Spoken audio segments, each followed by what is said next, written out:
பேர் முகிலன். நான் mechanical engineering முடிச்சிருக்கேன். என் ஃப்ரெண்டோடைய கைட்லைன்ஸ் படி தான் நான் வந்து வாழை சாகுபடி பண்ணியிருக்கேன். எனக்கு விதை கொடுத்ததுலேருந்து எல்லாமே அவர் தான். கடலூரில் இருக்கார். கடலூர்னாலே வாழைக்கு தான் ஃபேமஸ். விதை எடுத்துகிட்டு வந்து ஒரு 350 தான் ஃபஸ்ட்டு ஸ்டார்ட் பண்ணேன். சூடோமோனாஸ், ட்ரைகோடெர்மா விரிடி இதெல்லாம் வச்சு வந்து நான் ஃபஸ்ட்டு ஒரு விதை நேர்த்தி பண்ணேன். விதை நேர்த்தி பண்ணும்போது ஒரு கிலோ போதும். மேக்ஸிமம் 1 ஏக்கர் பயிர் பண்ணோம் அப்படின்னா நமக்கு 2 கிலோ தேவைப்படும். நான் ஒரு அரை ஏக்கர் தான் பண்ணுறேன் அப்படின்றதுனால எனக்கு ஒரு கிலோ ட்ரைகோடெர்மா விரிடியும் 1 கிலோ சூடோமோனாஸுமே எனக்கு போதுமானதாக இருந்தது. அதில் வந்து என்னுடைய விதைகளை வந்து ஒரு 10லிருந்து ஒரு 15 நிமிடம் வந்து ஊற வச்சு விதை நேர்த்தி செஞ்சுட்டு 6 அடிக்கு ஒரு கன்று விதமாக எடுத்து நாங்கள் நட ஆரம்பித்தோம். 1 ஏக்கருக்கு வந்து பார்த்திங்கன்னா வாழையில் 1000 கன்று வரைக்கும் அதிகபட்சம் வைக்கலாம். இடைவெளி எவ்வளோ இடைவெளி நம்ம விட்டு நடுறோமோ அதுதான் வந்து செடி வந்து நம்ம படர்ந்து இலைகள் வந்து அதிகமாக வந்து படர வாய்ப்புகள் கிடைக்கும். நம்ம கிட்ட நம்ம நடும்போது பார்த்திங்கன்னா மரம் வந்து அந்த அளவுக்கு கிளைகள் அதிகமாக இலைகள் வந்து நல்ல அடர்த்தியாக வந்து நமக்கு கிடைக்காது. மரத்துக்கான ஸ்ட்ராங்கும் வேரும் அதிகமாக பிடிக்கிறதுக்கான வாய்ப்புகள் இருக்காது. ஏன்னா ஒளிச்சேர்க்கை பண்ணுறதுக்கான வசதி அதுக்கு இருக்காது. அதனால் இடைவெளி முக்கியம். குறைஞ்சபட்சம் 6 அடி இடைவெளின்றது போதுமானது எனக்கு தெரிஞ்சு. வாழைக்கன்று நடும்போதே வந்து அடிவரமாக வந்து மாட்டு சாணம் தான் போட்டேன். மாட்டு சாணத்தை கூட சூடோமோனாஸ் கலந்தது எனக்கு இன்னும் பெஸ்ட்டு ரிசல்ட் கொடுத்தது. சூடோமோனாஸ் கலந்து எப்படி பண்ணணும் அப்படின்னா, சூடோமோனாஸு 1 ஏக்கருக்கு 1 கிலோ பாக்கெட் வந்து அதிகபட்சம் தான். 1 கிலோ பாக்கெட்டில் 100 கிலோ தொழு உரம் எடுத்துக்கிட்டு அதில் டைகோடெர்மா விரிடி மிக்ஸ் பண்ணியாச்சு. கூட வந்து சூடோமோனாஸ் வந்து 2 பாக்கெட் 100 கிலோ தொழு உரத்துக்கு 2 பாக்கெட் சூடோமோனாஸ் கலந்து அதை வந்து நிழலில் போட்டாச்சு. மிக்ஸ் பண்ணி நிழலில் வச்சாச்சு. நிழலில் வச்சு அதை வந்து ஒரு பாலித்தீன் கவர் வச்சு கவர் பண்ணிவிட்டு ஒரு 3 நாள் இடைவேளைக்கு ஒரு முறை வந்து அதை நான் மிக்ஸ் பண்ணி விட்டுட்டேன். மிக்ஸ் பண்ணி விடும்போது என்ன ஆகும்னா, நுண்ணுயிர்கள் அதில் இருக்க பாக்டீரியாஸ் எல்லாமே வந்து பார்த்திங்கன்னா நல்லா கலவையாகி வளர ஆரம்பிக்கும். ஈரப்பதம் பார்த்திங்கன்னா 50% மாய்ச்சர் கண்டென்ட் இருந்தால் போதும்.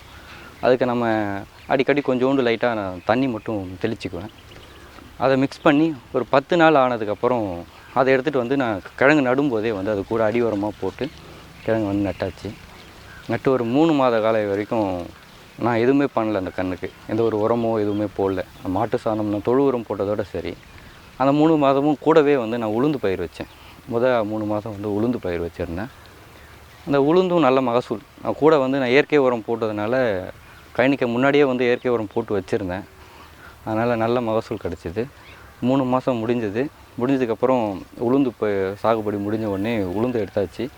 எடுத்துகிட்டு நம்ம பவர் ட்ரில்லர் வச்சு ஃபுல்லாக வந்து கழனியை வந்து உழுது எந்த ஒரு களையும் இல்லாமல் அதுக்கப்புறம் வந்து 3 மாதத்துக்கு அப்புறம் திரும்ப சூடோமோனாஸ் எடுத்தாச்சு. 1 கிலோ 2 கிலோ சூடோமோனாஸ் 100 கிலோ தொழு உரம் எடுத்து மறுபடியும் வந்து 10 நாள் அதே மாதிரி நிழலில் பாலித்தீன் கவர் போட்டு மூடி 3 நாள் இடைவெளியில் கலந்து அதை எடுத்து ஒரு நல்ல ஒரு 3 நாள்லேயே வந்து பார்த்திங்கன்னா அந்த உரம் வந்து நல்லா மக்கி ஒரு ரிசல்ட் நல்ல தொழு உரமாக உங்களுக்கு கிடச்சிரும்.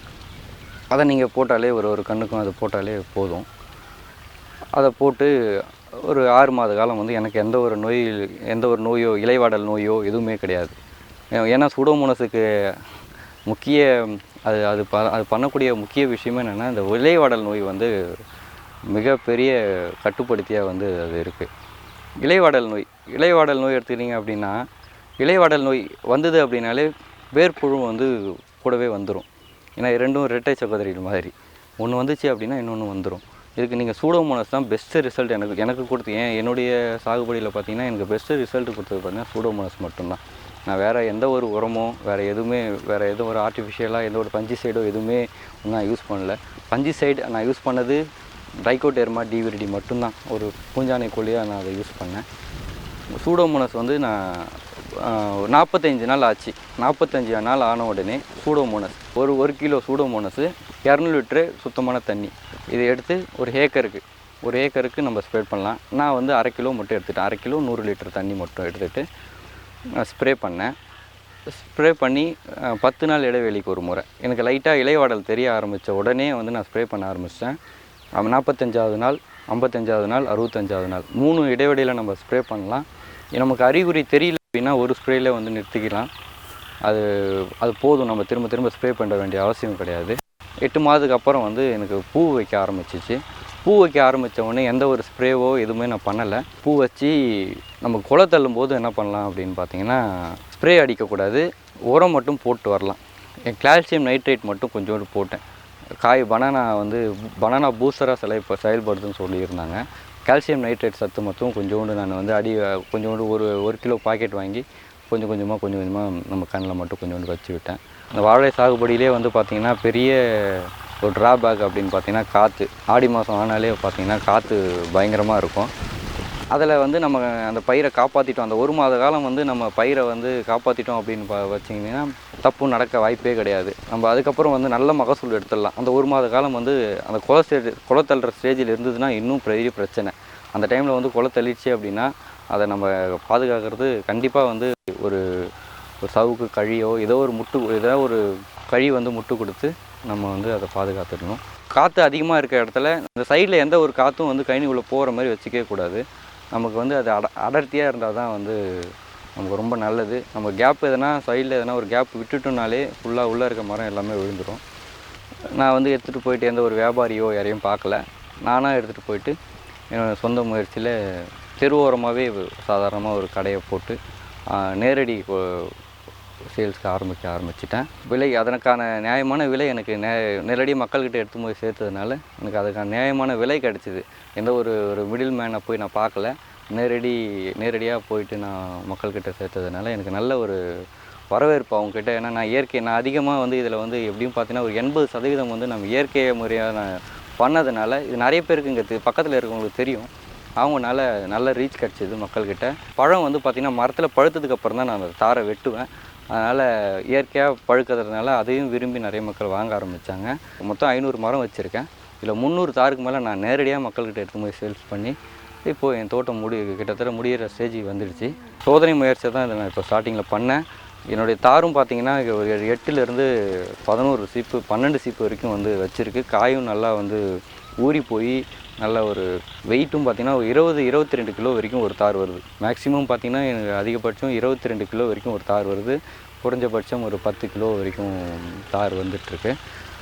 இது வந்து இப்போது பின்னாடி வச்சுக்கிறது பார்த்திங்கன்னா நான் திரும்ப 2வது லேட்டாக வச்சது தான் இது. முதல்ல வச்ச அறுவடையெல்லாம் முடிஞ்சிடுச்சு. இது நான் காலதாமதமாக வச்சேன். சீசன் முடிஞ்சதுனால மரம் அதை அதிகமாக வளரல. அதையான ஊட்டமும் நான் அதில் ஈடுபாடு வந்து அதிகமாக காட்டாததுனால மரம் வந்து ரொம்ப குட்டையாக இருக்குது. நான் மற்றபடி என்னுடைய ஈடுபாடு ஃபுல்லாக அங்கே தண்ணி பிரச்சனை தான் ரொம்ப இருந்தது இந்த சைடில். நமக்கு வந்து சொட்டு நீர் போட்டோம் அப்படின்னா வந்து இன்னும் பெஸ்ட்டு ரிசல்ட்டு கிடைக்கும். நான் சொட்டு நீர் எதுவும் போடலை. இந்த மறுபடியும் வந்து இப்போ பயிர் வைக்க போகிறேன். திரும்ப அதே ஒரு 500 மரம் வைக்க போகிறேன். சொட்டு நீர் பாசனம் முறையில் பண்ணலான்னு ஒரு ஐடியா இருக்குது.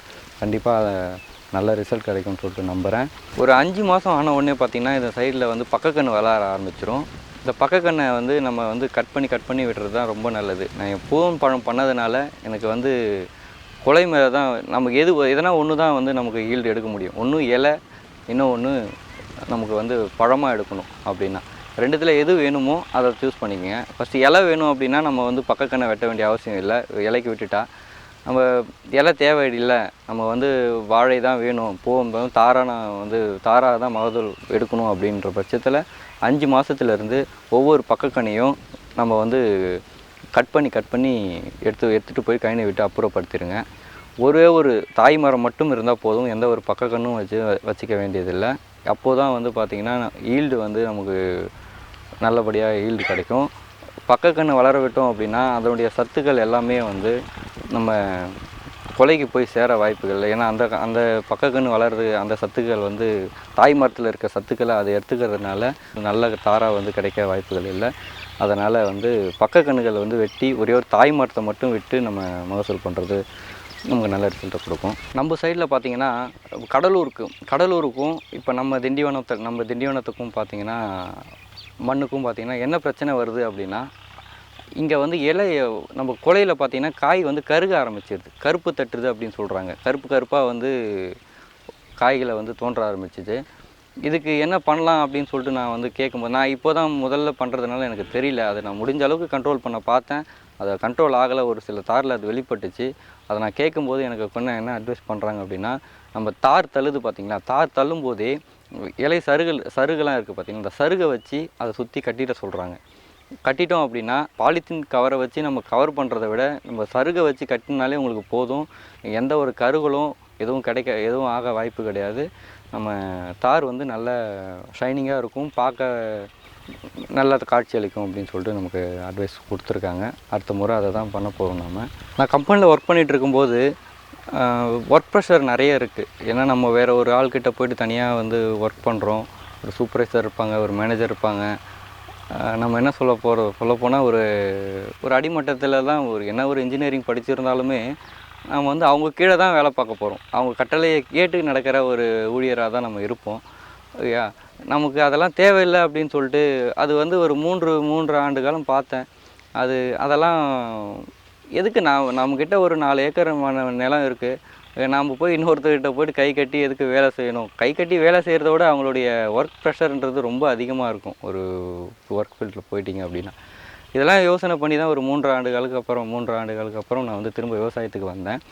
விவசாயம் வந்து ஒரு கம்பெனியில் நான் அதே தான் நான் கம்பெனிலேருந்து வந்த உடனே என்னுடைய கண்ணோட்டம் எப்படி இருந்தது பார்த்திங்கன்னா, ஒரு கம்பெனியில் எப்படி ஆரம்பிக்கிறாங்க, ஃபஸ்ட்டு மோல்டிங் செக்ஷன்லேருந்து ஒரு செக்ஷனாக வந்து அவங்க கண்டிப்பாக வச்சுருக்காங்க. ஒரு பிரிவு வச்சுருக்காங்க. ஒரு பிரிவையும் ஒரு ஆள் இன்சார்ஜ் வச்சு ஒரு ஸ்டெப் பை ஸ்டெப்பாக வந்து அவங்க அதை மூவ் பண்ணுறாங்க.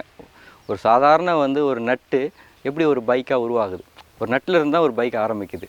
அப்போது ஒன்று அசெம்பிள் பண்ணி எடுத்துகிட்டு போயிட்டு ஒரு கஸ்டமர்கிட்ட சேர்க்குற வரைக்கும் அவங்க எப்படி அந்த கோர்வையாக பண்ணுறாங்க அப்படின்றத நான் அங்கே கற்றுக்கிட்டேன். அந்த ஒரு 3 ஆண்டு காலத்தில் இதுதான் என்னால் அதை பண்ண முடியுது. அதே அப்ரோச்சை தான் நான் நிலத்தையும் பார்த்தேன். ஒரு நிலம் இருக்குது அப்படின்னா அந்த நிலத்தை வந்து ஸ்டெப் பை ஸ்டெப்பாக நம்ம எப்படி தரம் உயர்த்தலாம். அப்போது நம்ம பாரம்பரியமாக பண்ணுறாங்க விவசாயம் அப்படின்னும் போது நிறைய தவறுகள் நடக்குது. அவங்க வந்து என்ன பண்ணுறது கிடையாது அப்படின்னா அவங்களுக்கு தெரிஞ்சதை வச்சு அவங்க பண்ணிடுறாங்க. அவங்க புது ஐடியாஸை, புது டெக்னிக்ஸ் எதனா இருக்கா, இல்லை புது உரம் எதனா இருக்கா அப்படின்றதெல்லாம் அவங்க பார்க்குறது கிடையாது. எப்பயும் நம்ம வழக்கமாக என்ன பண்ணுறோமோ அதையே பண்ணுறாங்க. விவசாயத்தில் நல்ல மகசூல் கிடைக்கலன்னு சொல்லிட்டு அவங்களா புலம்பிக்கிறாங்க, அவ்வளோதான். நம்ம பார்த்து நம்ம ஒரு விஷயத்தையும் வந்து கொஞ்சம் ஆராய்ந்து வந்து ஒரு விவசாயம் பண்ணும்போது அதில் நல்ல ஒரு இயற்கையிலே பண்ணலாம். நான் முதல்ல ட்ரை பண்ணது பார்த்திங்கன்னா ஒரு பஞ்சு சைடு தான் முதல்ல எடுத்துகிட்டு வந்து ஸ்ப்ரே பண்ணேன். நான் வந்து இயற்கை விவசாயம் பண்ணலை. ஃபஸ்ட்டு முதல் ஸ்ப்ரே பார்த்திங்கன்னா ஒரு பூஞ்சானை கூழ் எடுத்துகிட்டு வந்து நான் ஸ்ப்ரே பண்ணேன். அதனுடைய ரிசல்ட் வந்து சுத்தமாக ஒஸ்ட்டாக இருந்ததுனால தான் வந்து நான் திரும்ப இயற்கைக்கு மாறினதுலேருந்து இயற்கைக்கு மாறி ஒரு 2 முறை நான் பண்ணேன். 2 முறை நான் இயற்கை தொடர்ந்து அதை ஸ்ப்ரே பண்ணேன். எனக்கு வந்து இடைவெளி கால அவகாசம் எடுத்துக்கிட்டே தவிர, ஆனால் எனக்கு இயற்கை விவசாயம் வந்து நல்ல மகசூலை கொடுத்துருக்கு. பண்ணுறோம். இதில் வந்து பண்ணணும்னு விருப்பம் இருக்கவங்க, எனக்கு வந்து நிலம் இருக்குது, தண்ணி வசதி ஓரளவுக்கு இருக்குது. நம்ம ஏன் வந்து இப்போ 4 ஏக்கர் இருக்குன்னா 4 ஏக்கரும் தண்ணி இருக்குன்னா நீங்கள் 4 ஏக்கரும் பயிர் பண்ணுறது வரவேற்கத்தக்கது. அதை விட்டுட்டு எனக்கு வந்து தண்ணி வசதி இல்லை அப்படின்னு சொல்லிட்டு 4 ஏக்கரையும் வீணாக விடாமல் என்னால் முடிஞ்சது எனக்கு ஒரு 50 சென்ட் கொடுங்க. நான் எங்கள் அப்பாட்ட நான் தான் கேட்டேன், எனக்கு ஒரு 50 சென்ட் கொடுங்க, 50 சென்ட்டில் நான் பயிர் வச்சு காட்டுறேன். நான் வேறு எதுவுமே பயிர் வைக்கலைங்க, மற்றது எல்லாமே வந்து மானாவாரி பயிர் தான் போட்டிருப்பேன்.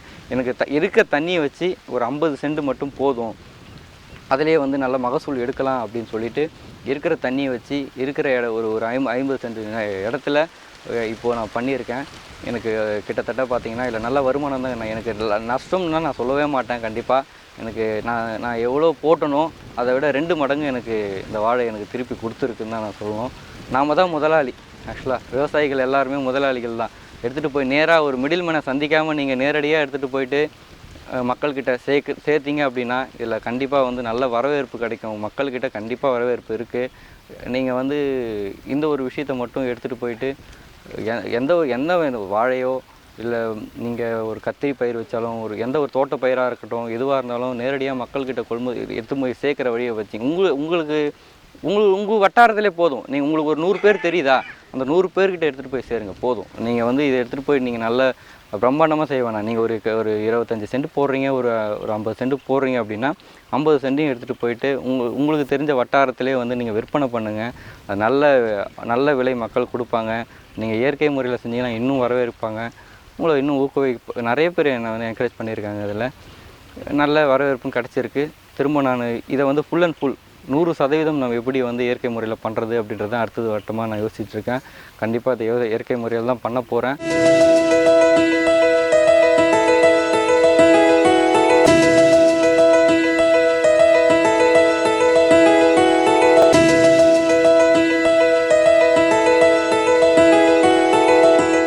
வணக்கம் சார். என்னுடைய பெயர் சக்திவேல். கள்ளக்குறிச்சி மாவட்டம் கல்வராயன்மலை இன்னாடு கிராமத்தில் நான் வசிக்கிறேன். இங்கே வந்து பார்த்தீங்கன்னாக்கா எங்கள் அப்பா அதுக்கு மூதாதையர் எல்லாமே இங்கே வந்து பரம்பரையாக இங்கே தான் வசிக்கிறோம்.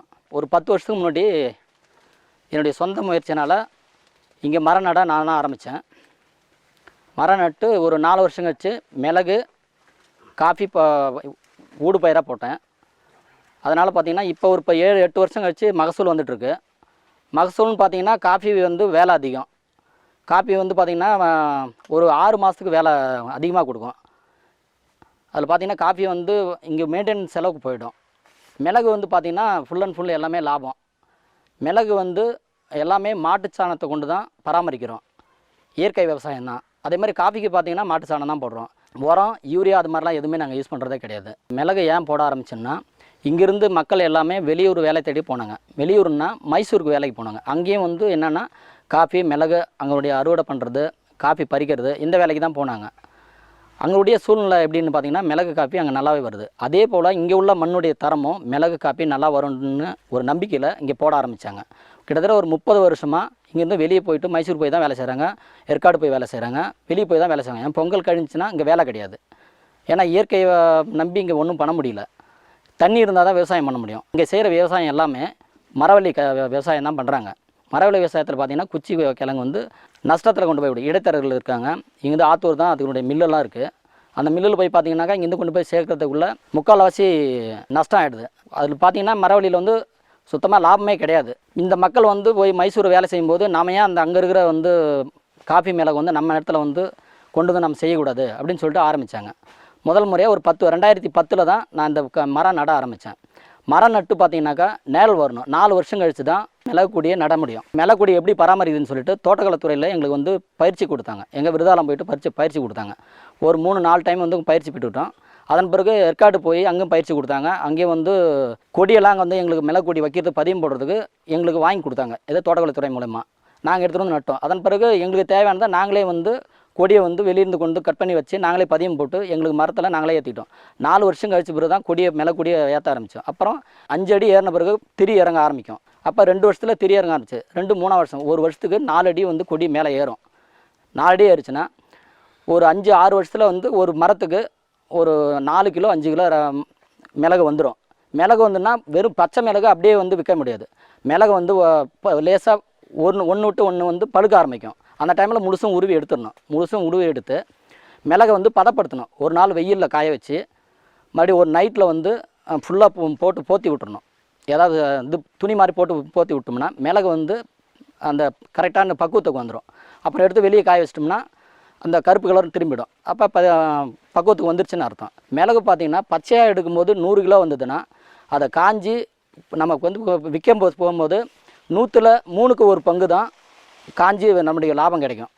மிளகுக்கு பார்த்திங்கனாக்கா செலவுன்னு பார்த்திங்கனாக்கா நம்ம கொடி ஏற்றி மேலே 10 அடி கட்டுற வரைக்கும் நம்முடைய வேலை அதிகமாக பிடிக்கும். அது மாதிரி வருஷம் ஆனாக்கா மாட்டு சாணத்தை தான் போடுறோம். இயற்கை உரம் தான், ரசாயன உரம்லாம் எதுவுமே கிடையாது. ஃபுல் அண்ட் ஃபுல் வருஷம் மாட்டு சாணம் தான் கொண்டு இது பராமரிக்கிறோம். சார் நம்ம பயிர் பண்ணுற மிளகு என்ன ரகம்னா பன்னியூர் ரகம். இங்கே பன்னியூர் ரகம் தான் நல்லா சிறப்பாக வரும். சிறப்பாகனா நோய் தாக்குதல் அதிகமாக இருக்காது. ரெண்டாவது பார்த்திங்கன்னா இன்னொரு ரகம் வந்து குறுமிளகுன்னு ஒரு ரகம் இருக்குது. அது வந்து பார்த்திங்கன்னா நீளம் அதிகமாக வருது, ரொம்ப சின்னதாக வரும். ஆனால் காரம் அதிகம் ஆகுது. இதுவும் காரம் தான், ஆனால் இது மகசூல் வந்து அதிகமாக கொடுக்கும். அதனால் பன்னீர் ரகம் தான் நாங்கள் சிறப்பாக செய்கிறதுனால பன்னீர் ரகம் நாங்கள் போட்டுக்கிட்டோம். பொங்கல் கழிஞ்சு மிளகு அறுக்க ஆரம்பிச்சிருவோம். மிளகு ஆரம்பித்து அடுத்து குடோன் வந்து எங்களுக்கு ஏற்காடு தான்.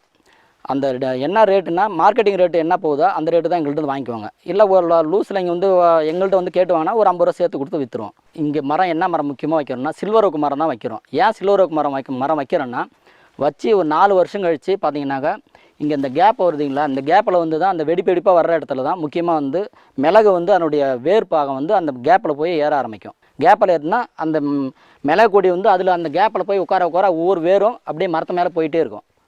இல்லைன்னா மற்ற மரம் பார்த்திங்கன்னா அந்த வேர் வெடிப்பு வரலாம் வராது. சில்வர் ஓக்கில் மட்டும்தான் வெடிப்பு வரும். சில்வர் ஓக்கு அது மாதிரி பலா இந்த 2 மரம் தான் முக்கியமாக வந்து மிளகு நல்லா சிறப்பாக இருக்கும். ஏன் மிளகு சிறப்பாக இருக்குன்னா வெடிப்பில் போய் இந்த வேறு பாகம் உட்கார மிளகு கொடி மேலே ஏறிக்கிட்டே இருக்கும். காஃபி பார்த்திங்கனாக்கா வெறும் வெயிலில் ஃபுல்லாக வெயிலில் நட்டாலே தாங்காது. அப்போ பாதி நேரம் பாதி வெயிலும் இருந்தால் தான் காஃபி தாங்கும். 2010 மரம் நட ஆரம்பித்தேன். 2014 காப்பி நட்டேன். காப்பி நட்ட உடனே 3 வருஷம் வந்தோன்னா அந்த பூவை உருவி எடுத்துடணும். ஏன்னா சின்ன கண்ணுலேயே வந்து காப்பியை எடுத்தோம்னா வளர்ச்சி ரொம்ப நாள் வளர்ச்சி இருக்காது. பழம் பழுகிற டைம் பார்த்திங்கன்னா இனிமேல் இந்த நவம்பர் டிசம்பரில் தான் பழம் பழுக ஆரம்பிக்கும்.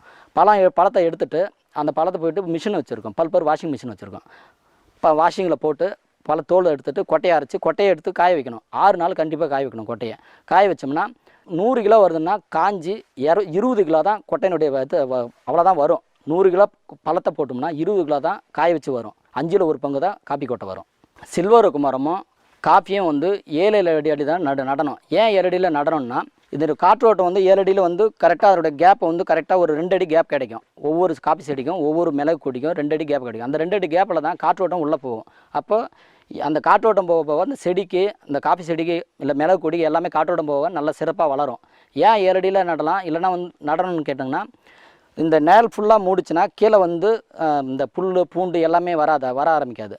அதுக்கு முன்னாடி ஃபஸ்ட்டு வைக்கும்போது நிறைய செடி களை எல்லாமே வரும். அப்போ அந்த ஒரு 4 வருஷத்துக்கு சுத்தம் பண்ணோம்னா மேலருடைய இலை, இந்த சில்வருடைய மரத்தினுடைய இலை கீழே விலை மூட ஆரம்பிச்சிச்சுன்னா 1 அடி எல்லாம் மூடிடும். மூட்ட பிறகு சின்ன பூண்டு கூட இங்கேருந்து வராது. அதே மாதிரி 12 அடியிலே நடலாம், 14 அடியில் நடலாம். இந்த 7 அடியில் நடோம்னாக்கா மரம் வந்து ஒரு சைஸ் தான் வரும். அதுவே 14 அடியில் நட்டோம்னா ஒரு ஏக்கராவுக்கு வந்து 350 மரம் தான் நட முடியும். 7 அடியில் நட்டோம்னா ஒரு ஏக்கராவுக்கு 840 மரம் நடலாம். 840 மரம் நட்டோம்னா 14 அடியில் நடும்போது மரம் சீக்கிரம் வந்து பெருசாகும். 7 அடியில் நட்டோம்னா கொஞ்சம் சின்னதாகும். மரம் வந்து ஒரு 15 வருஷம் போனோடனே ஒரு 50 அடியில் மரத்தை வந்து மேலே வந்து கட் பண்ணி விட்டுறணும். கட் பண்ணி விட்டோம்னா மரம் வந்து பெருசாக ஆரம்பிக்கும். மிளகு கொடி வந்து ஒரு 100 கொடிக்கு ஒரு 2 கொடி இல்லை 3 கொடி வந்து வருஷத்தில் நோய் தாக்கும். அதனுடைய மருந்து ஏதாவது தெளிப்பான் கொடுத்து தெளிச்சிட்டோம்னா இந்த கொடி வந்து பார்த்தீங்கன்னா வாழ்நாள்னு பார்த்தீங்கன்னா 30 வருஷம் 40 வருஷம் 50 வருஷம் வரைக்கும் கூட வரும். அதிகபட்சம் 50 அடி மிளகு கொடி ஏற்றிக்கலாம். 50 அடியெல்லாம் போயிடுச்சுன்னா ஒரு மிளகு கொடியில் குறைஞ்சது பார்த்தீங்கன்னா 5 கிலோ 10 கிலோ கிடைக்கும். ஒரு 5 அடி இருந்துச்சுன்னா 1 கிலோ கிடைக்கும். அப்போ இந்த 50 அடி மரத்தை கட் பண்ணி விட்டோம்னா டிம்பர் ஆகும். ஒரு 40 வருஷம் 50 வருஷம் கழித்து மரத்தை எடுத்துடலாம், வெளியே எடுத்துடலாம். எடுத்துகிட்டு லாரி பாடிக்கு மற்றபடி அந்த வேறு என்ன மற்ற யூஸுக்கெல்லாம் இதை அனுப்பிச்சி விட்றலாம் மரத்தை. இல்லை மரம் எடுக்க அவசியம் இல்லைன்னா மரத்தை அப்படியே விட்டு மறுபடியும் கொடி ஏற்றிக்கலாம்.